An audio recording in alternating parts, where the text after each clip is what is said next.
إن الحمد لله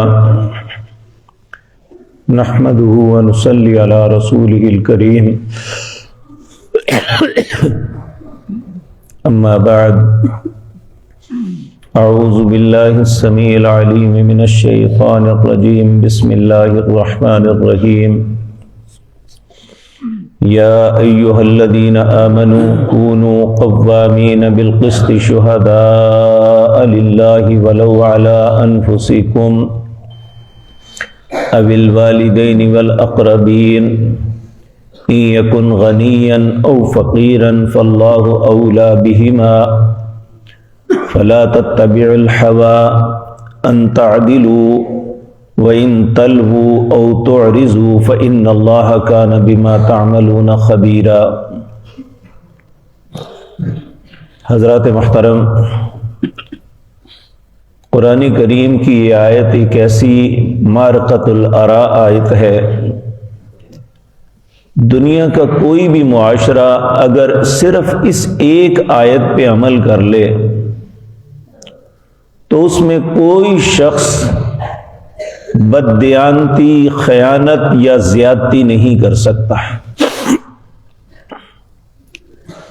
لیکن حقیقت بات یہ ہے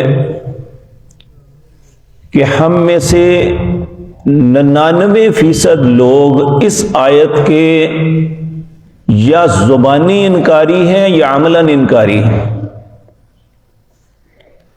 حالانکہ ہر مسلمان یہ بات سمجھتا ہے کہ قرآن حکیم کی کسی آیت کا انکار انسان کو کفر کی اتھاہ گہرائیوں میں لے جاتا ہے، لیکن ہم اپنے مفاد اور اپنی خواہش میں اتنے دور چلے گئے ہیں کہ ہم میں سے کسی کو احساس نہیں ہوتا الا ماشاء اللہ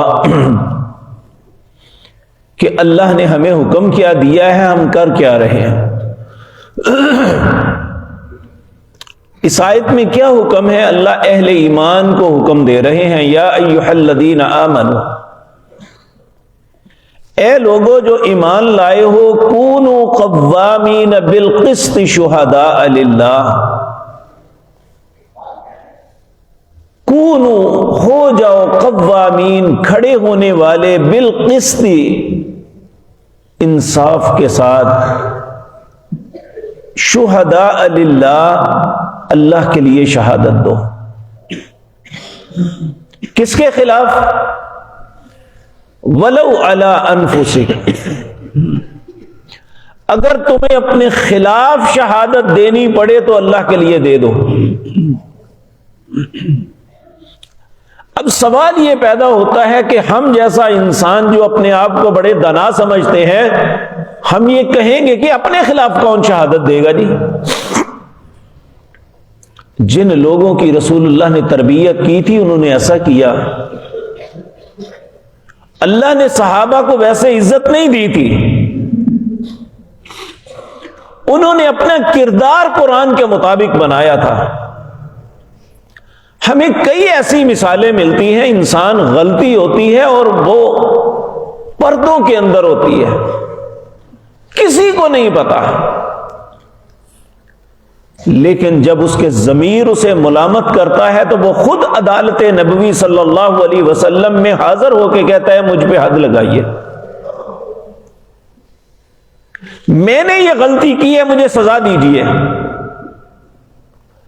آج ہم جو لوگ ہیں مسلمان ہونے کے باوجود ایسے انسان کو پاگل کہیں گے، لیکن حقیقتاً وہ پاگل نہیں، ہم پاگل ہیں جنہیں احساس نہیں کہ اللہ کا حکم کیا ہے، ہم کر کیا رہے ہیں۔ کونوا قوامین بالقسط شہداء للہ ولو علی انفسکم اب الوالدین، اگر ماں باپ غلط ہیں تو ان کے خلاف بھی شہادت دینا یہ اللہ کا حکم ہے۔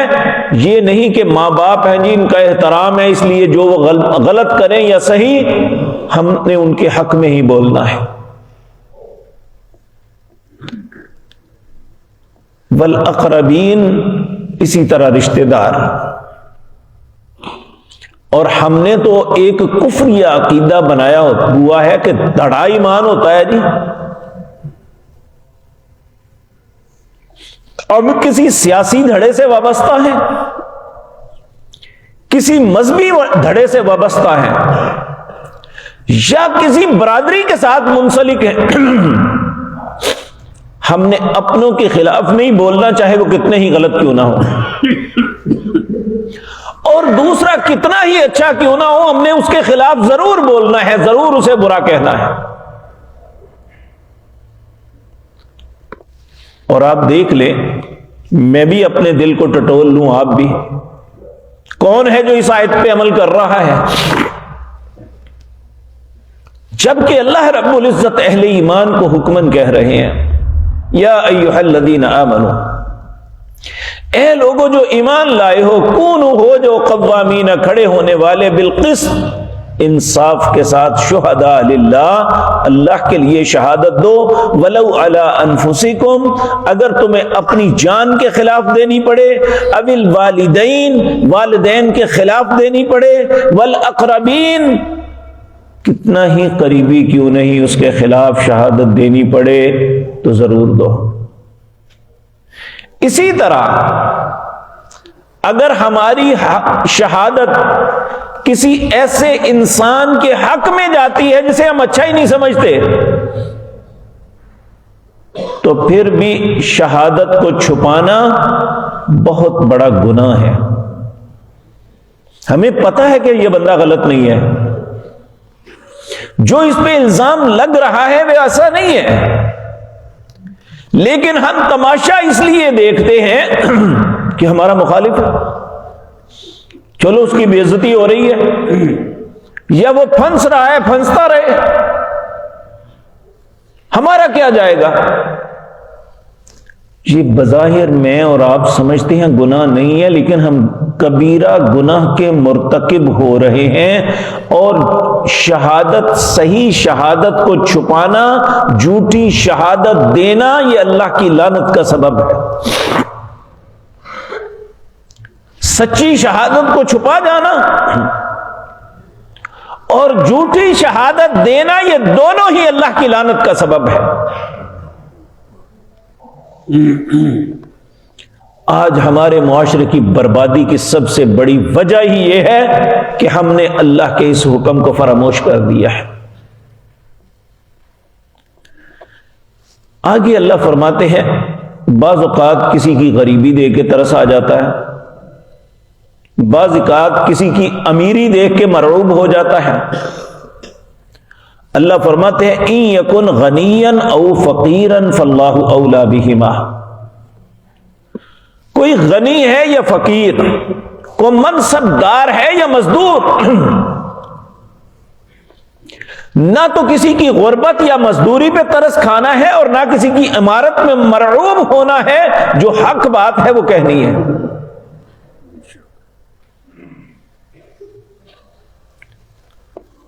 اور آج ہم صرف وہ بات کہتے ہیں جو ہمارا فرقہ کہتا ہے، یا جس سیاسی جماعت کے ساتھ ہم وابستہ ہیں ہم نے صرف وہ بات کرنی ہے، وہ غلط ہے یا صحیح ہے، ہمیں اس سے کوئی غرض نہیں ہے. واللہ باللہ سمت اللہ، اتنی دیر تک ہم پرسکون زندگی نہیں بسر کر سکتے، اطمینان نہیں ہو سکتا جب تک اللہ کے حکم کو مانیں گے نہیں.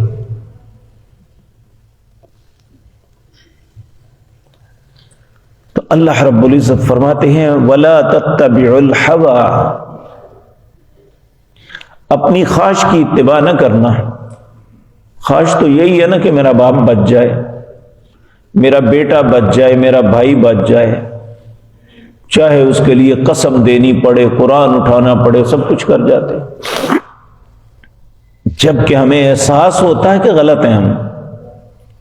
جھوٹی بات پہ عموماً ایک لفظ بولا جاتا ہے، ہمیں بڑے ہوش کے ساتھ دیا کہ جھوٹا قرآن چوک لیا. قرآن جھوٹا نہیں ہے، وہ خناس جھوٹا ہے جس نے اللہ کی پاک کلام کو جو ہے اٹھایا ہے اور غلط بات پہ اٹھایا ہے. قرآن جھوٹا نہیں ہے، ہم جھوٹے ہیں. ہم وہ ملعون ہیں جو اللہ کی کلام کو سر پہ رکھ کے لوگوں کا مال ہضم کر جاتے ہیں۔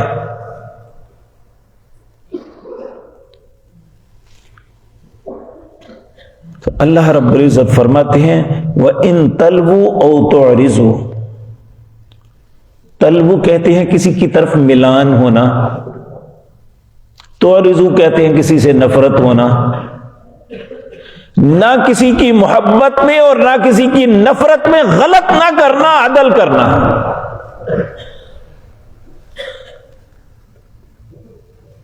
فَإِنَّ اللَّهَ كَانَ بِمَا تَعْمَلُونَ خَبِيرًا، بے شک اللہ ہے جو بھی تم عمل کرتے ہو اس سے خبرگیر ہے۔ ہم سے اللہ، ہماری کوئی بات اللہ سے چھپی ہوئی نہیں ہے، اور یقین جانیے صبح سے لے کر شام تک زندگی کے معاملات میں ہم جو مرضی ایک دوسرے سے کرتے رہیں، لیکن جہاں سیاست کا معاملہ آئے گا، جہاں مذہب کا معاملہ آئے گا، جہاں برادری کا معاملہ آئے گا، ہم ہر حد کراس کر جاتے ہیں۔ تو اللہ کے لیے مجھے اور آپ کو اپنے آپ پہ رحم کرنا چاہیے۔ کسی کا ہم نے کیا بگاڑنا ہے؟ جب بھی ہم غلط کریں گے تو اپنی ذات کے لیے غلط کریں گے،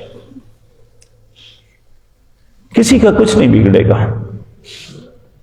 تو اللہ رب العزت ان باتوں کو سمجھنے اور اس پہ عمل کی توفیق عطا فرمائے۔ اور یقین جانیے کسی بھی خطے میں آج ہمارا ملک کتنی بدامنی کا شکار ہے، ہر طرف افراتفری مچی ہوئی ہے، مسلمان کو قتل کر رہا ہے، اور کسی کو کسی پہ کوئی ترس نہیں آ رہا۔ اگر ہم صرف اس ایک آیت کو اپنی زندگی میں لاگو کر لینا تو صرف ایک دن زیادہ ہے، اگلے لمحے میں ہمارے ملک میں امن و امان پیدا ہو جائے گا۔ اگر ایک مزدور سے لے کر ایک چھوٹے سے انسان سے لے کر صدر مملکت تک یہ سوچ لے کہ میں نے اپنے رب کے حضور پیش ہونا ہے اور اپنی زندگی کے عدل یا ظلم کا جواب دینا ہے، تو پھر انشاءاللہ سارے معاملات درست ہو جائیں گے۔